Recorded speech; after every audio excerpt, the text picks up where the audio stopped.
and trauma. Thank you. For a long time, I've been working with adult mental health in a hospital, adult and teen, and then I have my own pediatric clinic where I consult now. And I work now for Community and Family Services Foundation as a supervisor and clinical supervisor and a consult person, and I do trainings.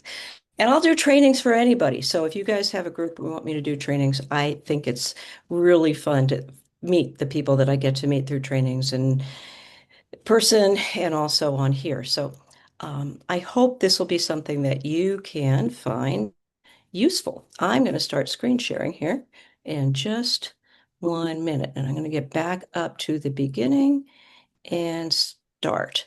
Now, one of the things that I'm finding is I was out and in because I'm trying to see if my videos are working. And what's really interesting is some things are and some things aren't. So we will proceed. I'm not going to stress over it and just talk about the things we have to talk about, but here we are. We want to make sure that we keep emotionally regulated as well as helping our children be emotionally regulated. So I'm just thinking that one of the things that I see is having a way of balancing the cognitive parts of your brain that have to focus and using the other parts of your brain and your nature to keep yourself regulated, keep yourself emotionally and sensorially in a good place. Sensory health is important, and so is emotional health. So here we go.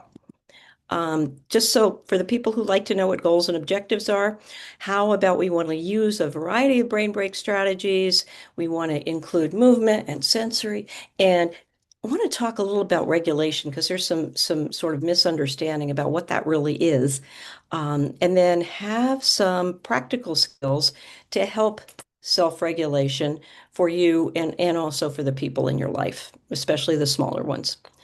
Okay. Okay. Want you to know I'm here to make people feel safe. I really, want people to feel safe and comfortable in these things. If you're just listening or if you're on the screen, whatever it is, do the thing that works the best for you. I just want this to be good information that you can use immediately. Okay. And I have no other agenda other than to be helpful. And that's kind of how I've always been and always will be. So, what do we define? How do we define brain breaks? I mean, that it doesn't take a rocket scientist, but I just want to make sure that you know that they're kind of intentional. It's not just an accidental thing. You're trying to reset your attention, your emotion, all of that, and they want to help your nervous system so that you can increase your awareness, be, kind of in the present moment a little bit, and bottom line, as an occupational therapist, it should have been called functional therapist because we're trying to help people function in the various occupations and various roles that they have in life. So we're basically trying to maintain your brain so it doesn't get burned out, it doesn't get tired, or conversely, that you don't find yourself bored and low energy too. So brain breaks are intentional. Okay, there's something you pick and choose based on what your need is. And how do you know what your need is? That's what we'll talk about. Okay, so why take them? Clearly, you want to, it's kind of a rest and reset. When you take a break, you know that it will improve your focus and your cognition, your memory, all of the frontal lobe kinds of activities that you do, and reduce the fatigue, reduce the stress, and help you learn better. I mean, I don't know if any of you have been around kids who get so hyper focused that they're tuning into something and they don't remember it as well if they don't take breaks. You just don't because you can only take in so much information about a subject for so long. And, just to when you turn your attention to something else or do something different, it makes the brain have a chance to absorb everything that it's had when it's been focused. So little mini vacations and they facilitate regulated behavior. You guys know this, but just kind of making sure we have a good intro to be on the same page about it. And then we have, I don't know why this is a great little video about why don't we take brain breaks? Okay. And it doesn't seem to want to play. I'm going to just get out for a minute and try and see if it'll play this way. I'm going to continue to share. But for some reason tonight, it's just saying, we're not going to play the video. So let's just talk about this. What are the obstacles to taking a break? Anybody want to talk? One of the things that she says, and I will tell you, is we think we're too busy. We think that there's a little bit of, but if I just get this done, what about the next thing? Then I'll take a break. So we stall taking breaks. We feel like there are automatically breaks that happen in our lives because we have kids that, make you take breaks. Okay. But a lot of us, think about yourself. Why do you find that you don't take intentional breaks? Just think about that. Because for me, I think it tends to be what I just said, which is I'll get this and then I'll get to the break. But then, of course, something else comes up and then might not take a break. Or I just feel like there's going to be natural breaks in my day, so why do I bother? And so I don't make it intentional. So that's just one of those things that she says in there. And I'll go back to the big screen here and continue. Um, Now I'm going to move into being regulated. The whole goal for taking breaks and for keeping ourselves, you know, keeping our brain at optimal performance is to be regulated. A lot of times when you hear, talking about kids particularly, we're saying being regulated means that you are calm, that you are, ready to learn and attentive and not overstimulated or understimulated. But I'm here to say that my definition about being regulated isn't just about being calm. To me, being regulated is having the ability to know how to match the energy and emotions that you have with a situation, more or less. So, an examples would be when I go to a baseball game and one of the players hits a home run, if I just sit there and say, "Oh, I'm alert and ready to learn," that's not appropriate. Okay, what's appropriate is for me to get all excited and say, "Yay, it's they had a home run and this is exciting, right?" If I go to an important meeting, there's no doubt that I want to be alert and calm and ready to learn. But when it's bedtime, I don't want to be that alert. I want to be able to wind down and lower my level of energy, my level of emotion. So to me, regulation isn't just about, being zen, and I'm exaggerating a little bit, but just to match the energy and emotions of a situation with match your energy and emotions with the situation at hand. Does that make sense? That's what we're looking at for regulation because I want people to have, and they do have a full range of emotions. They need to control them appropriately and use them appropriately to a situation, and that's what we're looking for. Okay. It may differ person to person. I mean, maybe somebody's sitting at a baseball game and they couldn't care less about the baseball. So fine, they can be whatever. But the point is that we have a range of emotions, we have a range of energy level, and we're trying to be regulated. To me, means matching it to a situation. Okay, so I think that's an important distinction from just what a lot of times regulation is defined as. So when you want to recognize dysregulation, now I don't know why these guys are working, but videos aren't. Anyway, something people are dysregulated when, I'm thinking about sensory right now, when they magnify or minimize information that comes in from their senses.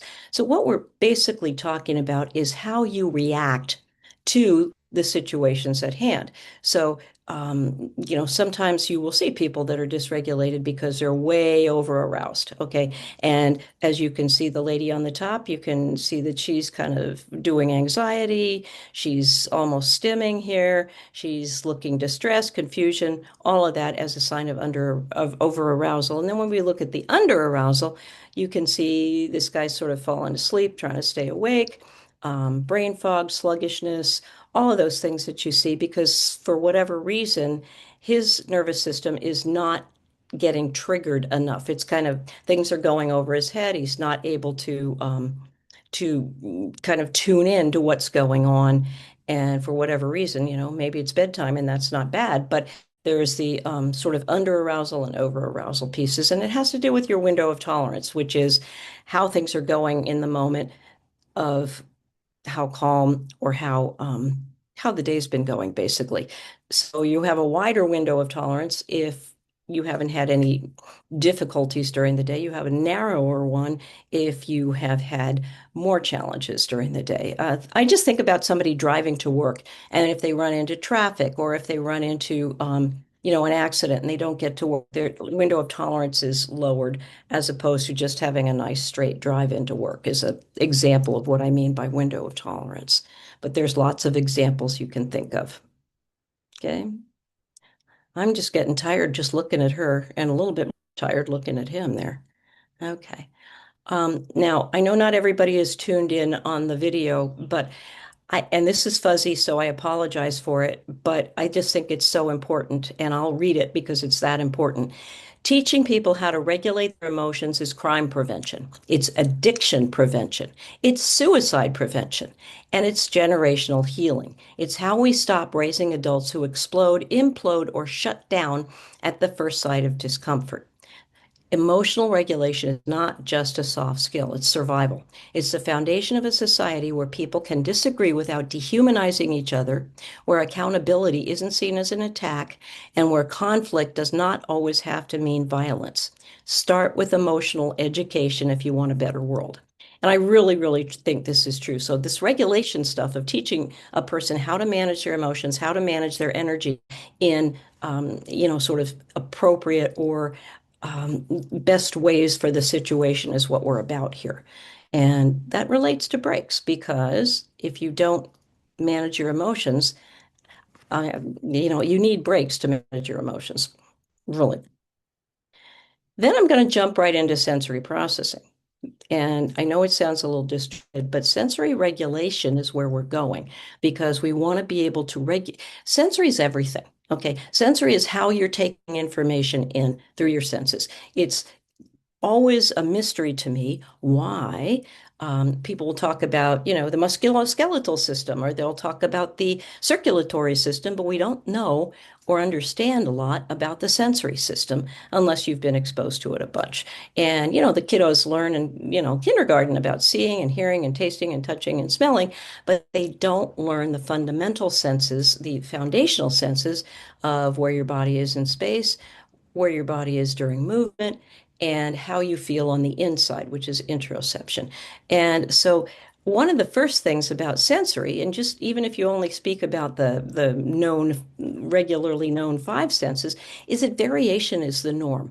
I think we're all neurodivergent when it comes to sensory processing. An example would be if you and I both walk into the eye doctor. If Luann and I go in there and we get our eyes checked, she's going to get glasses of a certain prescription, and I'm going to get glasses of a certain prescription because we both don't have the same visual acuity, right? All of the senses are like that. You're not going to find, unless you've ever find two human beings who are exactly the same, you're not going to find two human beings who have the same sensory reaction because each of our brains in our neurology is a little bit different. You can also think about taste. Everybody in my family really likes spicy food except for me. And I find that it is way overwhelming to me. I'm way too sensitive, right? Other people will love some of the cooking smells that come out of my house where I'm going, this is just way too, the spice smell is more than I can handle sometimes. So you get the idea. It's really different for each person, and that plays into how you take breaks. Okay, because for someone, cooking spicy food might be, and eating spicy food might be a really good break. For me, it would be a really bad idea. So custom approach, person by person, of how are they taking information in through their senses. And we do have a lot of variation in those, especially when you start putting on your sensory glasses and thinking about it. And I'll talk more about that in a bit. So now we're getting back to brain breaks, and there are so many different ways of categorizing them that my choice was to use movement-based, sensory-based, mindfulness-based, cognitive, creative. And best thing to do when you're thinking about breaks is have a range of different things that you like to do for breaks. And by the way, um, humor is one of the things that I often find myself looking for. And so I added a little joke on here for those of you who are reading. It's dumb, but for those of you that like a little smile, There you go. Um, I find that silly humor is one of my favorite brain breaks, and I'm always looking for some. So there you go. So I'm going to jump in to the different kinds of breaks that you might consider, okay, as you're going through your day. What can you do that's going to help you? And oh my goodness, okay. One of the first, this is a video, but I can certainly talk for her. One of the best brain breaks I know of, movement brain break, is crossing midline. All that means is taking something from one side of your body and moving it over to the other, like in her picture, just moving something from one side to the body. And she will tell you if she were talking about moving your arms, moving your legs, marching, and or anything that crosses midline. And one of the things that she says, she works in a physical therapy clinic, and one of the things that she says is that if you're just feeling like you can't, your energy's not happening in the middle of the afternoon, just crossing midline is enough to get both, and of course, it's to get both sides of your brain working more efficiently. Okay. Just by doing it physically, you're actually getting both sides of your brain back reset. Just as an aside, if you guys like stories, one of the things that when I was working actively in the, and not just consulting in my pediatric clinic, one of the things I would find is working with foster and adopted kids, as I did almost always, I would ask them to cross midline by taking their elbow and putting it to the opposite knee. And I would give a demo and I say, hey, can you do this? I want to see you do this. And I take my, left elbow and cross it over to my right knee. And the kids would go, sure. And then they would take the left elbow and keep it in the same plane with the left knee. They thought they were crossing, but they weren't. And I saw that so many times with the kiddos that I was working with. Who knows why? But it seems that the brain will get sort of segmented when it isn't encouraged to cross. And so, if you want, that is one of the best brain breaks you can do, is just to cross one side of the body to the other, which includes marching in place. We're talking movement here. You can even march while you're sitting, just moving your legs a little bit, chair and wall push-ups. Now, I'm not crossing there, but anything that's going to give that kind of pressure, standing stretches, sitting stretches, jumping, twirling, shaking it out, drumming. I have to do an extra little one about drumming too, because, well, I'll get to that in the rhythm section because rhythm regulates the brain, and that's a really good one to know about, is even just drumming on a desktop is very helpful for a brain break. So, but crossing midline is a nice little piece, and check it out with your kids. See if the child you're working with can easily cross midline, because it's always been surprising to me how that didn't happen the first time, and we ended up working on it. Okay. Um, Rhythm regulates the brain. Bruce Perry is a trauma specialist out at, I think he's, I can't remember, Houston, maybe, Texas. And he wrote a book with Oprah called What Happened to You that many of you may be familiar with. Rhythmic activity can be gentle or vigorous, but it increases your auditory processing and you're often crossing midline. Okay. So, one of the things that I was going to say about rhythm is when you talk about drumming, when I was watching one of my therapists in my clinic and she had a couple of drumsticks and was tapping, this will come later too, was tapping on a ball with a child. Child is imitating. So she taps, child imitates. She taps, child imitates. Um, Child taps, she imitates. This rhythmic movement, she's working on auditory processing, is what she's doing. She's trying to get him to listen to her rhythm and back and forth. But what she's also doing is regulating the brain, because that rhythmic kind of activity is something that we know. It's why we like music. One of the reasons it calms and organizes the brain. So anything with rhythm, which could mean music, which can mean tapping, drumming, any of those kind of things, can be very helpful for helping with, good break for your brain. And here's Bruce Perry himself. And he will be talking in this video, if I could show it, about how, again, how dancing, how patterned rhythmic somatosensory activity will move people from an anxiety place to a calmer, more cognitive state. There's just something about rhythmic activity that our brains are wired. It's kind of like your heartbeat, you know, we're wired to tune into that, and it brings us to a more calm, regulated state if we are anxious. So, how do you think about that? What can you do for some kind of rhythmic, repetitive activity as a break? And for some of you, if you have the time, you go out for a walk. Or otherwise, if you don't have the time, you can just stand up and do a little dance or anything you can do that moves your body a little bit and has rhythm. Great way to use your break time. Okay, Bruce. Okay, here's an interesting one. I want to see if you just take this little, answer the question here. Pick up your phone as you normally do. I mean, you don't have to do it right now, but again, watch yourself. Pick up the phone. Does your head drop down?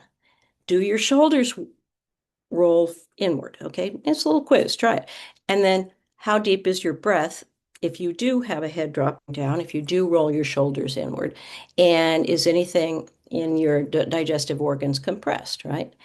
One of the things they're talking about is a lot of times if people are curling around their phone looking down, um, you're basically limiting oxygen and circulation of air and also blood to your brain. Okay, and you think about how many times a day you do that, it's worth thinking about. One of the things you can do is just be conscious of holding your phone up higher. It's the same with the computer. A lot of times, if you're sitting at the computer, you have the rounded shoulders and you're basically not giving your lungs full capacity to breathe.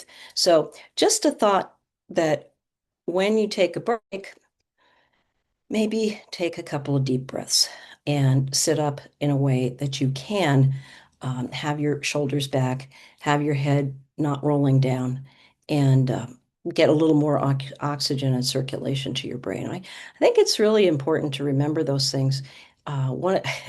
In fact, I was on a hike not too long ago, and I was taking a rest. I had a guide with me because we were going in a unusual place. And I had a stick that I was using to walk along with. And when I was stopping, I was taking a breath and I kind of curled over my walking stick. And the guide said, "Hey, really important. You need to stand up and fully take in the air so you can catch your breath." And I'm like, duh, why didn't I know that? I should have thought of that. And so, of course, that's what I did. But, breathing is kind of important, and getting full circulation will help your brain, period. Okay, so I have, as a sensory therapist, I have some um, preferences and things that I use with most people and suggest with most people that seemed to be the most useful in my practice. Okay. And of course, case by case, one size never fits all. But one of the things that it seems that most kids and adults, I would say, need more of is the proprioceptive or deep pressure, heavy work kind of input. It's grounding. It's basically where is my body in space? And most of us like it or need more of it. That's why I say things like the chair push-ups, the wall push-ups, anything that will give your muscles and joints information, more information, pressure. It's why we have weighted blankets or, beanbag chairs, things like that, is because most people like that feeling of pressure. And I could find it be very useful when I was working with kids in particular. I would do things like, here, grab my hand and we'll pull each way back and forth. And that kind of pressure with another person was A, fun because I was never going to overdo it, and B, it just gave them that neat kind of feeling of being grounded. So deep pressure is great. Crash pads and doing obstacle courses and those kind of things have a tendency to help the brain feel clear-headed. The second one is oral motor input, which is kind of related to proprioception because it's the pressure of the jaw and muscles around the mouth. And it's why they let kiddos chew gum during SATs when they're in high school or, standardized tests. And I have another slide about it, but anything to do with chewing, sucking, blowing, making faces. A lot of times I've told people to make faces with their kids when they're standing on the grocery line or whatever, because a lot of our kids don't always know the kind of expression of feelings that they've missed out on that. So, what does a surprise look like? What does angry look like? Kind of those kind of things. And by doing that, we're using our facial muscles, which can help the brain reset. It's kind of cool how that works. One of the recommendations I would give pretty consistently and had good feedback from was when kiddos come home, carrot sticks and hummus or something equivalent like that, because there's the chewing. I eat carrot sticks just about every day for that reason, and I chew gum. And oh, yeah, I have a straw in my water bottle too. So those are the kind of things that they're little things, but they do help with the reset button. I love sensory for these reasons because it's little easy things to do, but they can really make a difference. And, again, get your brain back to where it belongs. Tactile, everybody knows tactile, fidgets and things like that are helpful. You see people, knitting and crocheting. We have adult coloring books and things like that, where you're using your hands in a repetitive way. I'm always fiddling with a pen, or when I would, scotch tape on my desk or any of those kind of things. I think because we're seeking to keep our brain organized and calm. Okay. And then the last one, music. Everybody knows you can tune it up, you can tune it down, you can have, beat things or quiet things, whatever is appropriate to the situation.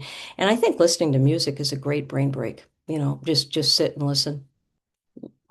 Um, this is a great video, but they're they're talking about we have a guy who's leading kids through basically a rowing experience where they're pretending to be on a boat and their legs are going up and down and they're rowing and they're moving like that. And it's not, again, this isn't just for kids. This is a way of waking up and getting your body to be alert after you've been focusing on something.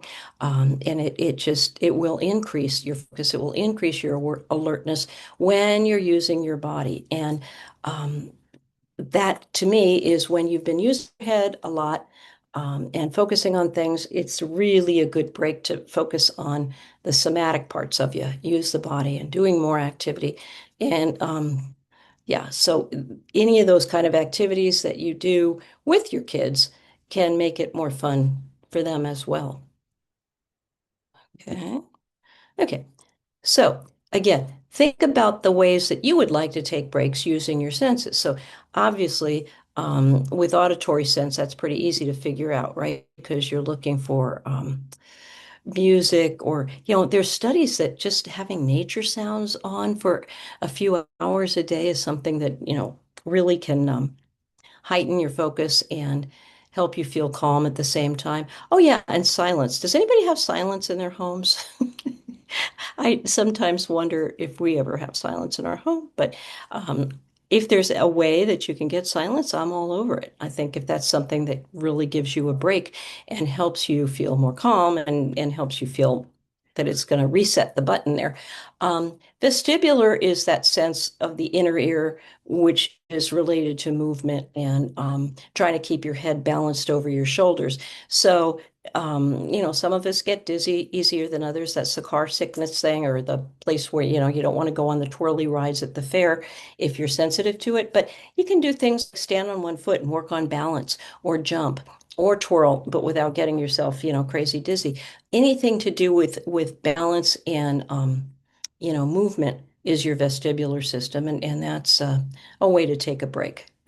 And then visual, of course, we'd like to look at our nature videos or just make your gaze, raise your head, look outside, favorite photos, any of those kind of things are good brain breaks. Okay, any of them.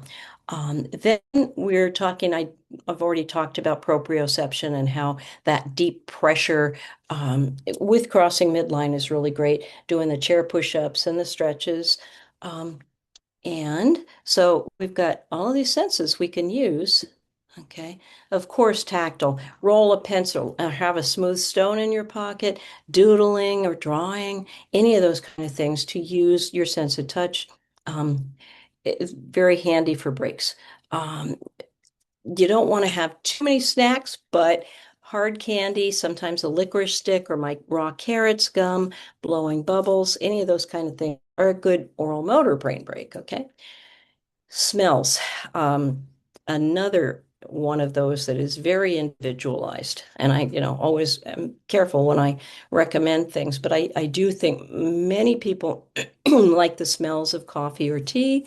I personally like the smell of cinnamon oil or a flower scent, whatever. I keep essential oils around quite a bit just to make sure I have them handy because I like those smells, the various ones that I have. And then the last one goes into mindfulness a little bit, which is interoception, and that's how you feel inside your body. Okay.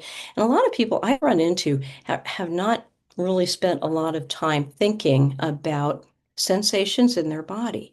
In fact, I did a training for a group of foster parents not long ago, and we had the body image, just an outline of a person. And we were asking both the parents and their foster kiddos, where do you feel anger in your body? And I was quite taken by the fact that there were a couple of the caregivers who were like, I never thought about that. I just think of it as being angry. I don't think about where I feel it in my body. And of course, when you have an emotion, you feel it in your body. But a lot of us just don't tune into it. And I was, really happy that we covered that because it was something that several of the people had not really thought about. So interoception is important of how you're taking in information from inside your body. So the ways to work on that is a body scan, which is just going from the top to the bottom or from the bottom up and going through each section of your body and checking in with it. For those of us who have troubles, and that would be me, have trouble sometimes staying focused to do that, there are YouTube videos, God bless them, that will talk you through a body scan and help you be relaxed. And they have them in 10-minute increments, or 15 or whatever you have time for. But if you need a break from work and you really can't go too far, or you can't give it more than 10 minutes, really nice to have somebody talk you through a body scan. It's not hard to find a 10-minute body scan on YouTube if that's something that works for you. Just focusing on your breathing is enough for some people, and 5 minutes of just noticing your breath. You can make yourself deep breathe or just watch how you're breathing. But that's another way of kind of just tuning in to the sensations that you have inside your body. Another one is to eat spicy food and notice it going down. Since I am someone who doesn't love spicy food, I would probably do something more like I don't know, having a little piece of chocolate and tasting it and not eating it too fast, but just let it melt in my mouth and taste it. Notice how the sensation affects me, that kind of thing. So there's lots and lots of ways you can think of for brain breaks for yourself that help you, push the restart button, as I keep saying. Okay. This is what I was talking about with chewing gum. It is amazing the things that this study found and I don't know what the theta oscillation and functional connectivity of the frontocentrale cortex. I know what the frontocentrale cortex is, attention to working memory, but apparently chewing, here we are, the oral motor, it uh, helps sustained executive control rather than attentional shifts. Well, I'm all over that. In fact, I just think I'm going to take I happen to have a little cough drop here, and I'm just going to put it in my mouth because that changes how I can have attention. And it gives me just that much more to focus. So, yay. Questions so far? I'm throwing and talking a lot. Okay. Well, here's a little break. Normally, I would be playing Aretha and having us be able to sing and listen to her, singing respect. But for whatever reason, we're not going to get her tonight. So, to take a brain break, what I want to know is which ones of the things we've talked about so far could be useful. Do you have a favorite? Anybody want to say?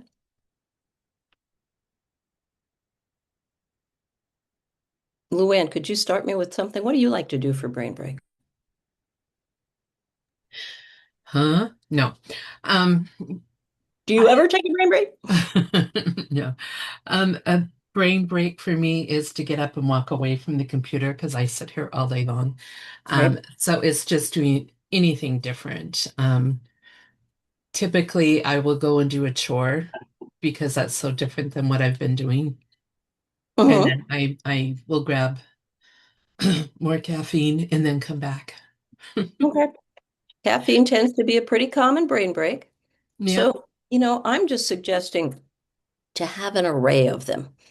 Have more than just just what has to be done, you know? You're getting comments too Oh, over in the good. I chat. love comments. Can you tell comments? I know you're Yeah. alive out Esther likes to drink some tea and get some alone time when it's quiet. there. Like that one. Yay. Nella likes to listen to music. And I Yay. need to stop saying names. I'm sorry. Somebody else puts on music, chews gum, and says that's a good one.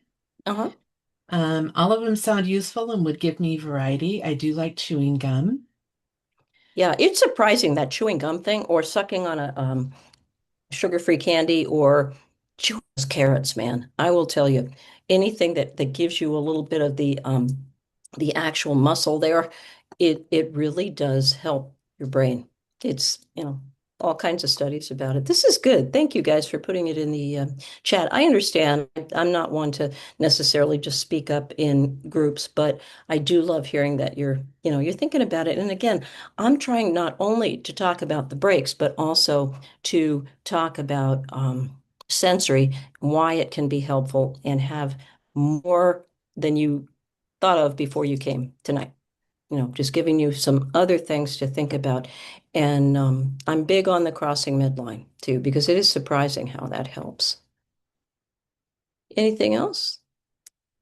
Okay, well, we can keep on keeping There on. were more. I just turned my mic off. Sorry. Oh, Um, okay. somebody really likes the candy one and rolling a pencil. A Okay. brain break for them is playing a level on their phone game. Somebody else Shame music. on us, huh? Because I do that too sometimes. It's still electronics, but I still do it. Yeah, I Yeah. got you. Thank you Music for and going reminding. for a walk. Oh, good, good, good, good. Playing the piano. Oh, that's wonderful. Creating music is even better than listening to it, I guess, you know, And if you can. yeah, one gives them to their kids. And making preschoolers jump in a circle. And somebody else loves gum. Yeah. Okay, good. Thank you guys. Really appreciate that. It's good to know. And again, expand because sometimes, as you know with your kiddos, where you'll go along and something's working and then something stops working and then you need something else to, make it fresh. S- Thankfully, we're coming into a season where you can get outside and someone has planted, oh my gosh, somebody has planted roses right next door to my condo that I live in. And they have these gorgeous rose bushes and they're starting to bloom. So when I go outside, I'm just, sticking my nose in every rose I can, beside the fact that they're pretty. Um, that's a, double whammy for my senses, and it definitely helps for with kind of getting me restarted so that my frontal thinking part of my brain has a break so that I can be back to what I'm doing, and also just feel calmer and better about how I approach other people as well.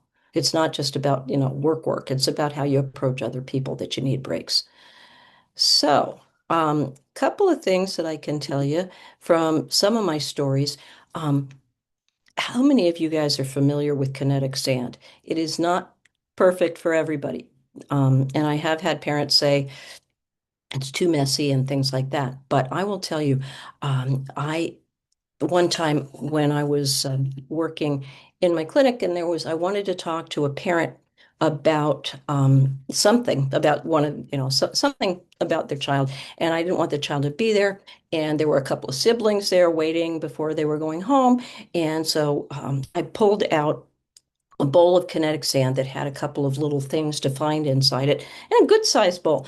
And it was like the kids were talking and, kind of not quite arguing, but, interacting with each other in a somewhat loud manner. And the next thing you know, it was like magic. I started talking with the parent, and the kids pulled out the ball and it was like, woo, they were all so engaged with the kinetic sand and looking for the objects and everything that it just went kind of silent. Maybe a little bit like when you serve dinner and everybody's silent because they're starting to eat. It was the same kind of thing. It was just magic. So, for those of you who are comfortable with it, kinetic sand is awesome. And I don't mean just for kids. I've recommended to counselors and people like that to have things like that on their desk because it's great for helping people to just feel more relaxed, and it's a good unifier and all kinds of things for that. So that's my kinetic sand story. Um, Another one that I know is I was working with a teen one time who was kind of agitated and having that kind of, over arousal for a couple of reasons. And I took him in to a quieter room, sat him down, and I'm not going to have a weighted blanket at the clinic, but we did have a couple of lap pads. And I just had him sit down and put a lap pad on his lap, sit there for a little bit. And then we worked with breathing a little and just kind of talked through some of the things that were agitating him, and it was almost amazing how he went from a say of a nine of being kind of hyped up and his emotions were high and his energy was high down to about a five or four just with the lap pad and a little bit of breathing, a little bit of talking. So anything with weight in it, like having a lap pad or something like that, I would highly recommend that because that's that pressure thing, but without making it, a big, big deal, but it certainly helped. I've talked about carrot sticks and hummus after a work day at school. Love it. That's been great. Oh, essential oil story for low registration. Low registration is for people who it takes a lot to get them to attend to something or react to something. It's kind of like what you may think of as the inattentive type of ADHD or kind of checked out. I had a teen girl come in who was really so probably depressed, but kind of having the low energy and motivation. And I'm going, how do I get this girl to, engage with me? So I got an array of essential oils that I had at the clinic, and I just started to say, hey, help me out here. I would like to know, for your opinion and how I'm going to work with some of these other kids, which of these essential oils do you think would make you alert and which would make you kind of sleepy? And it's obviously a personal opinion, but I wanted to get her engaged, and I got a reaction because man, she wasn't answering any questions. She wasn't really talking. But when I got her started on that, I got a response and I got more response. And she kind of came, I think because they're strong, it got her brain engaged and we were able to connect over that. So if you're feeling, maybe drowsy or tired, had a long day, and you know that your kids are going to come in and you need, to have some good energy, it's a way to think about it. Everybody's different on scent, but it's certainly something to think about. Um, Another thing that you can, actually try for yourself as a break or that I did in the hospital when I was working at the hospital, St. Joe's. One of the things that I would do in a group of it happened to be low functioning patients, but it could be anybody, was hand hygiene. And what we would do is we would first wash our hands, okay, and then I would have some kind of like um, scrub. It could be sugar scrub. I think I was using apricot scrub, just a little tube of stuff, and would rub it in. We were near a sink. We rub it on the hands, okay, scratchy, feel the scratchy, then rinse it off. Okay. And then they would feel how smooth their hands were. And then I would massage their hands with lotion. Okay. Thankfully, that was a sort of a therapeutic thing I could do.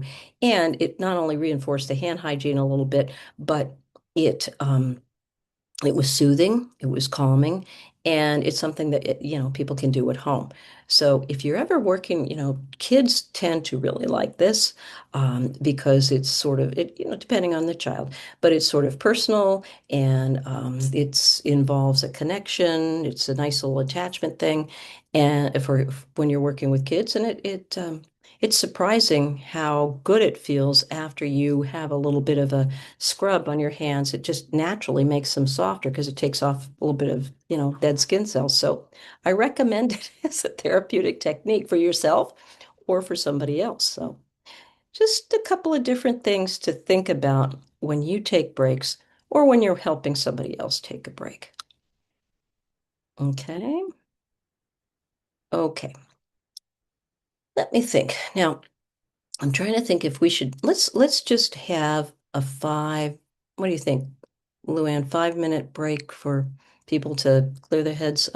What time? I think it's a little earlier than 7:30, but do you want to let's go ahead and do that because I'm going to get into the other kinds. Brain, just like a high performance engine, we need to refuel. Breaks reduce stress, improve creativity, and keep us from burning out. So why don't we take them more often? Cultural pressure, hustle mentality, and even guilt make breaks feel like a luxury and not a necessity. Still, a lot of us sneak in hidden breaks throughout our work days. We scroll on our phones or zone out during Zoom calls, but these things don't actually recharge us. So how do we get better at taking the time we need? Not all breaks are created equal. The best ones follow these 5 rules. Even just a few minutes can reduce stress and improve your focus. Longer breaks are great too, but frequency matters more than the duration. Take a short walk, stretch, or do light physical activity. This boosts energy and clears brain fog. If you find a task draining, let yourself step away from it. Mindfulness, daydreaming, or even light creative work like doodling can reset your focus. Catch up with a colleague or grab lunch with a friend. Positive social interactions improve your mood and your productivity. Running an errand, playing with your pet, or even a quick household task can ease your mental load and help you return to work more refreshed. So there you go. She said more concisely the kind of things we've been talking about. And see, Luann, she said it was okay to go, do a chore. Hear that? So I'm going to just pop down here to the next one, just since yeah, she does a great job. And this is also short about crossing midline. She's also enthusiastic, which I like. I was going to do the. Okay. Hi, Louise Forswalter here at Albuquerque Natural Health Center with another brain tip today for you. Many of you out there, I'm sure, are exercisers. In other words, you're going to the gym, you're taking walks, you're exercising, doing biking, something that you're doing where you're moving your body and you're getting the exercise you need to stay in shape. Well, did you know that that exercise also helps your brain? Anytime you're crossing midline, anytime you're crossing midline, even just this exercise, just crossing midline, okay? Even this exercise, this is part of Mind Gems, crossing midline, biking, walking, you're crossing your midline. You're helping balance the right and left side of your brain. Actually, even playing music and reading music helps balance the right and left side of the brain. And when you can use your whole brain, both right and left, you can do more, accomplish more, you'll be more balanced, you'll feel more focused. So think about that next time you're having a day where you're just unfocused and you can't get it together and you're thinking a cup of coffee is going to take you to that place. Do some exercise. Get up, cross midline, dance, go for a bike ride, help balance your brain that way. Thank you for being here, everyone. I look forward to working. Yeah, she makes a good point. And I would love it if you would try that sometime in the middle of the afternoon when you feel like you need more focus or certainly with the kids that you're working with. Okay, we talked. And here's Bruce Perry. And he's a really interesting guy, by the way. If you get a chance and want to learn more about the neuroscience and the neuroscience of trauma, he's all over YouTube. You can find short videos or longer videos, and he's good. Definitely recommend. My name is Bruce Perry. I'm a child and adolescent psychiatrist and neuroscientist, and I've been studying brain development and stress response for over 30 years. Dr. Perry, I'm curious if you could just talk a little bit about how trauma is impacted by rhythm and how rhythm can be used to regulate trauma. You know, one of the most destructive effects of trauma is when stress response systems in the brain become dysregulated. And these systems develop when you're young, in utero, and then after you're born, rhythmic regulatory interactions with your parents and loved ones help further shape these systems in a way that essentially response neurobiology is the rhythm. And they're very, very, very responsive to pattern, repetitive, rhythmic input that's somatosensory. And somato means body, so like movement. So rhythmic movement regulates these networks. And rhythmic sounds also regulate these systems. And so when you put together rhythmic sounds of something that somebody's saying with movement, it's a powerful double input to this dysregulated system that you can use pattern, repetitive, rhythmic activity to restore regulatory balance, and it makes people healthy. It allows the part of your brain involved in learning cognitive concepts to open up and make it. And what that means is if you yoke hip hop to academic lessons, you'll learn those lessons so much faster and more easily. But if you ask somebody to learn the same thing and have them sit at a desk and not move and not present the content in rhythm, it's really hard to learn, even for people that are well regulated. But if you're poorly regulated, it's impossible.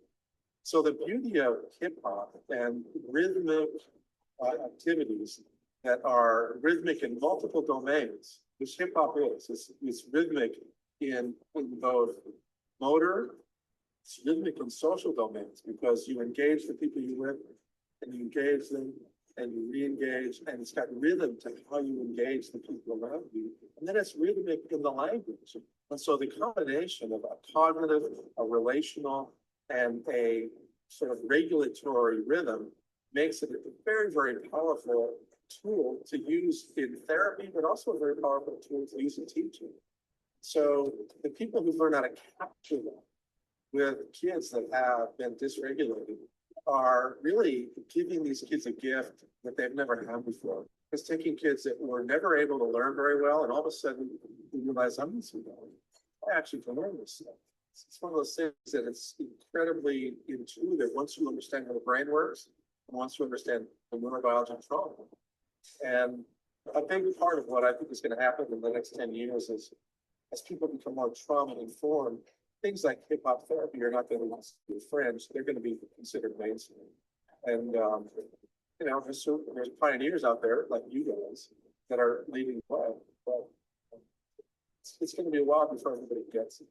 If people wanted to learn a little bit more about how trauma works, how the brain is organized, and how then in the context of what happens when the brain is traumatized, how rhythm then becomes a regulatory tool, where could they go to learn a little bit more about that and your research and your findings?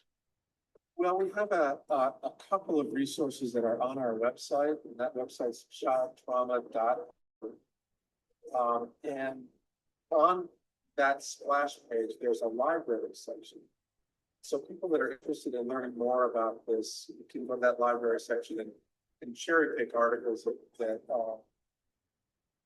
at their own level. You know, some people may be academics, some people may be teachers, and some people are lay folks that don't have any formal training. And we have materials that talk about some of this stuff. So that's a good starting place. And of course, you know, obviously your website, got resources on your website that are connected to. I think it's a good place to stop. I don't think everybody should be doing hip hop unless they're really good at it or unless they find it fun. But I remember working with a doctor. She's a pediatrician, and one of the things that she did with her own kids was when she was trying to teach them times tables, you know, back in second grade or whatever it was, to have them run, you know, from one side of the backyard and say the times table, and then run to the other side of the backyard and, you know, jump up and down and say the times table. And it stuck so much better than, again, if you're just sitting at a desk trying to learn things. So I think he's got a point about the the way that this works and how relational it is too. That's the other thing, is to make it back and forth, the serve and return kind of thing that you learn when you're working with your child, of listening, talking back and forth, and using your words that way. But he's an interesting guy, like I said, and there's a lot to learn from his YouTubes and other things that he has out there. I'm going to do this. You don't have to do this one. This is a very active, um, movement-based video, and I'll start it a little bit late, and you can get a sampling of what this is. Hang on, because it says, I mean, I was going to have it started about here. Hey, everybody, my name is MC. Today we're competing in a triathlon. Okay. We have to swim, bike, and then finish the race by running. Yes, I said running. So, swimmers, get ready. Come on, swim faster. Here we go. Keep it going, keep it going. In 8, 7, 6, Your kids. 5, 4, Maybe. 3, 2, 1. All right, swimming up to the land now. Now, once you get out the water, put on your shoes and grab your bike and start pedaling. So put your shoes on, put your shoes on. Scoot back just a little bit. Hold on to the side of your chair so that you guys can bike a little bit safer and faster. On your mark, set, let's go. Push, push, push, push. Oh my goodness, push, push, push. Keep going, keep going. Oh, keep going, keep pushing, pushing. It looks like we're heading up to a hill. So let's go in slow motion. Oh, no, what is hill is so steep. All right, now we're going downhill, downhill. So pedal faster. Keep going, keep going. Almost to the next event. Keep going, keep going, keep going, keep going, keep going. All right, now everybody hop up your bike, but stay seated.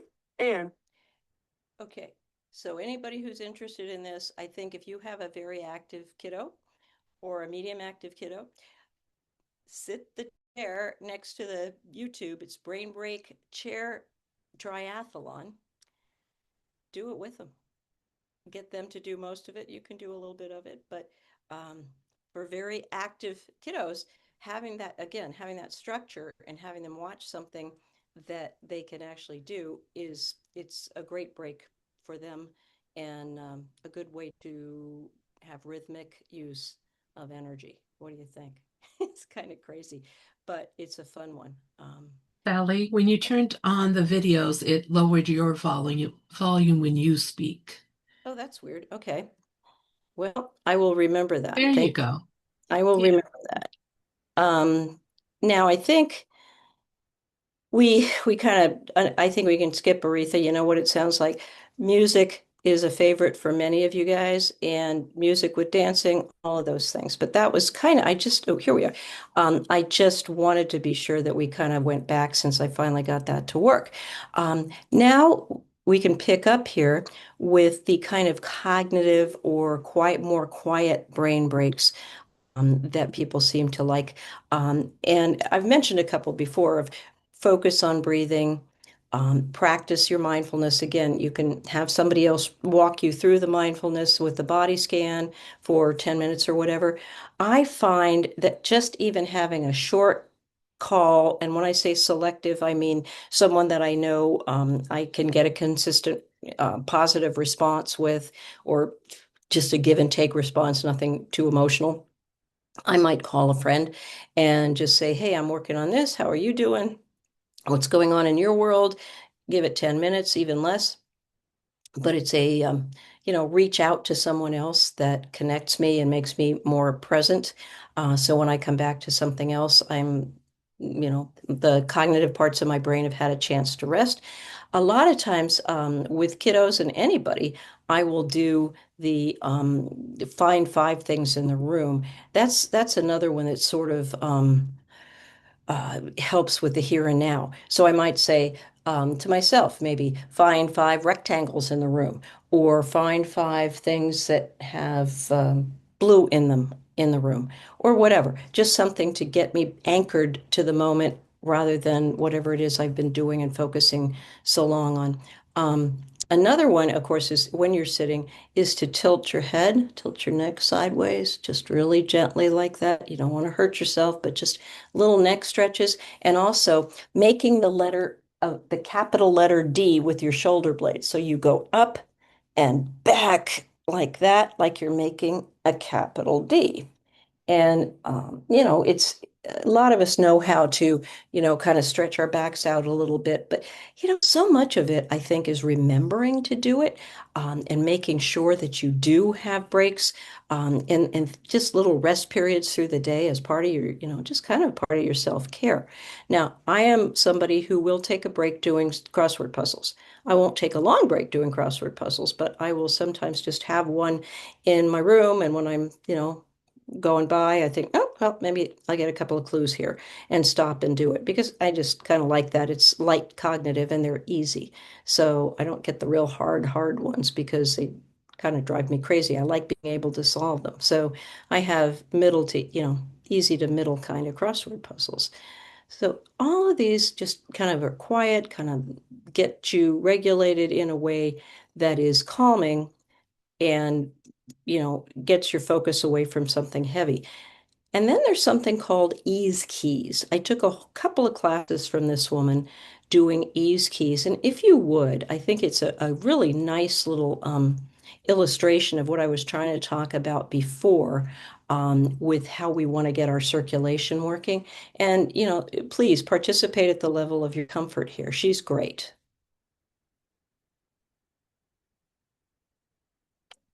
Welcome to Love Your Turtleneck. My name's Teresa Post-Connie, and this video is part of our self-regulation series from Emerging Wisdom. They want me to shoot. Our focus today is the neck.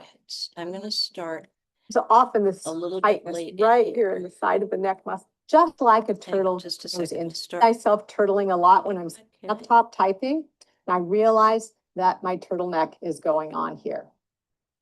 And so today's all about coming out of that turtleneck. For those of you that have the tensing up, we've talked about what to do about that in some of our other videos. And if you're one that tenses up, this is the release the jaw and find your awe. Ah. And that softens the neck muscles here and in the front. So for all you turtles out there, by habit or just because, let's find our way out of our imaginary shell. We'll use 2 ease keys to help us re-engage with the world around us. The first one is horizon gazing. So I invite you to join me in coming into your turtle shell by just tightening your neck muscles, shortening those neck muscles, and feeling how the shoulders come up by the ears, just with this certain simple thing. So from here, I invite you to swim your fingers forward and then swim them up by your eyes with these soft elbows out here. And then all the way out to the horizon. See that you can still feel your fingers and see your fingers to a point that's comfortable for you. And breathe.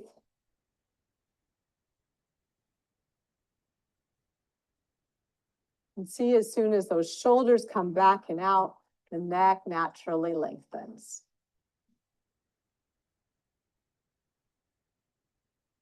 And you can feel how your breath is different as well. So go ahead and look left down the horizon. See how far you can look, and look right down the horizon. See the world around you is right here. And then come back to that point on the horizon right in front of you and breathe. Inhale and exhale.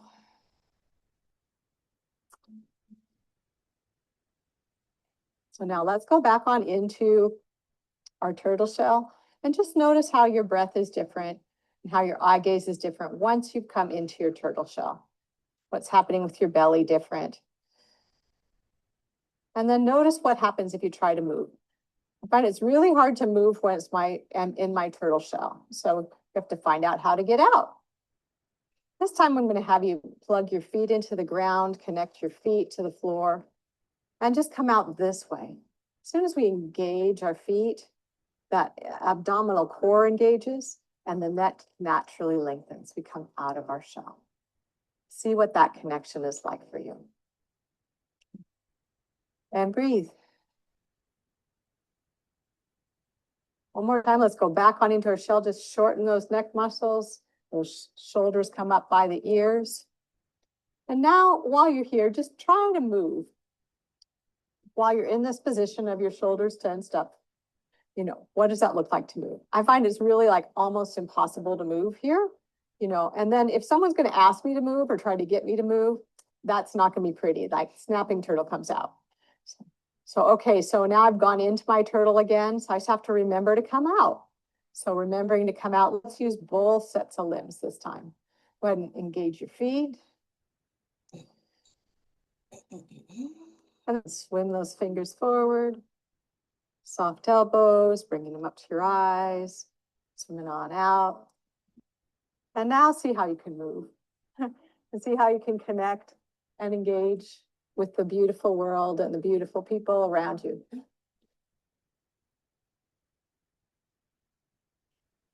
So I just invite you to remember 3 things from our time together today.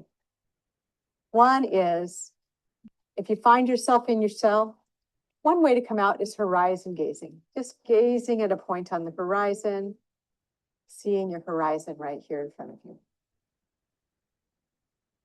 The second thing that I hope you can remember is that as soon as we're lengthening that neck, we can look further down right and left. I just like to imagine lengthening, especially being short. I really like that. And so as soon as our head is forward of our spine, our range of motion in our neck changes.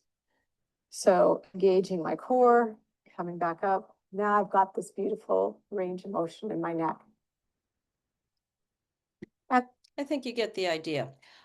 There's a whole range of things that she does, but I like this because, again, it's helping you take a break by using your body to be, and your breathing, to be more involved in physical aspects, to use your breathing, your body, and help you get away from the crunching over your phone or, hunching over your computer. So anyway. Kids like these too, by the way. I have noticed. Okay.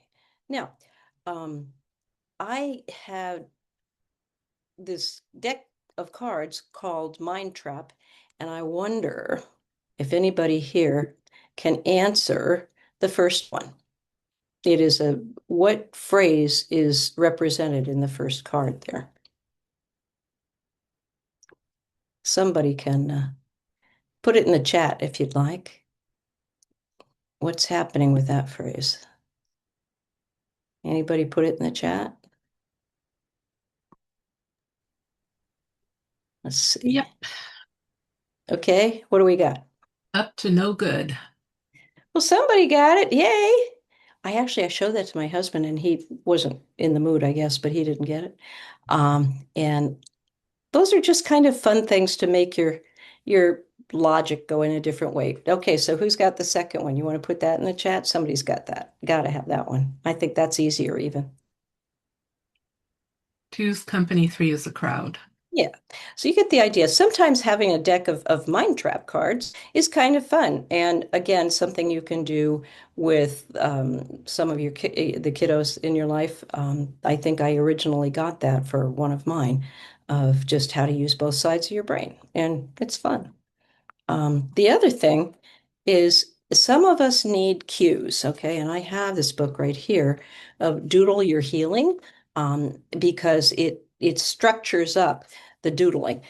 Definitely has doodling involved, but it gives some prompts as to how to do it.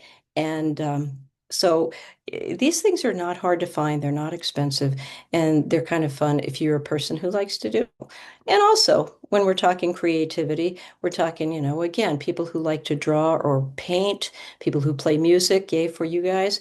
Crafts, just easy craft activities. It doesn't even need to be, it needs to be something that you feel good about, but it doesn't need to be something fabulous or detailed as much as, I used to get little ceramic Christmas ornaments and paint them, for example. And it was fun. And it was nice to, kind of give a gift to someone if I liked how it came out. I also have friends who will rearrange their furniture or paint in their habitation, do different things like that, which is, a very creative endeavor, especially when you're talking about rearranging and, sort of redecorating and things like that. Sometimes people really enjoy doing that. So these are the kind of more creative things. And yeah, it doesn't have to be something that you do all at once when you take a break. It can be, I only have 15 minutes, but I'm going to start on this, or I'm going to, plan this and do it later. But it, again, uses a different part of your brain so that the really heavy cognitive parts can have a break. So when you're customizing brain breaks, when you're thinking about which kind that you want, please always consider, especially if you're looking for someone else, you want to consider the age, of course, what their neurodivergence may be, especially sensory neurodivergence, because again, you don't want to dive into essential oil work if somebody's super sensitive to smell or, things like that. You want to definitely know what works and what doesn't.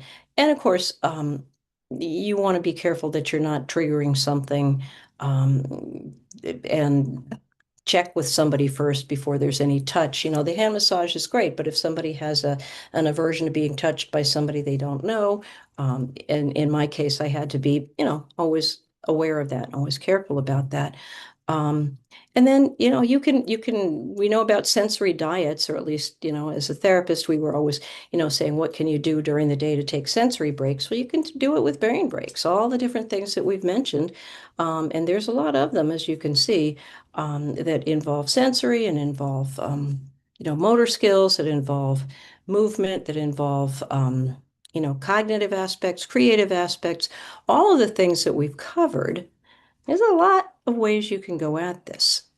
So maybe even being intentional and having a little bit of a menu so that you can remember when you have time for a break, oh yeah, I was going to try that. I was going to do that.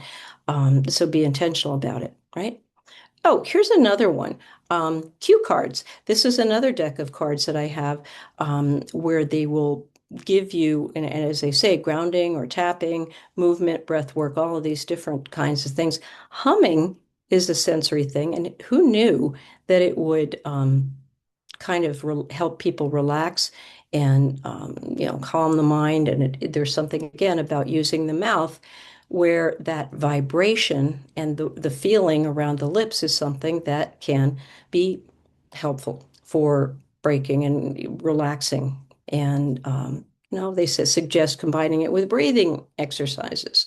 So yeah, just really a lot of breaks out there for you if you choose to use them, and do what works for you. And of course, hopefully you're thinking also about, the person and, child in your care, youth in your care that could benefit from some of this. And here we are. Do not forget silliness. Do not forget, jokes. I like jokes and I like pictures. So, what kind of bee can't make up its mind is a maybe. And the investigator and the crocodile. I like the pictures. And I have found that these kind of, like dad jokes or dumb jokes have really brought some of the middle school kids out that I have worked with that, really aren't always warm and fuzzy, but they do like the silliness and the, I don't know, the nature of these jokes. So, you know, now I'm actually have covered the material that I wanted to cover. So I know we've got more time. I'm more than happy to answer questions or, uh, talk about this or really any other topic that is pertinent with anybody.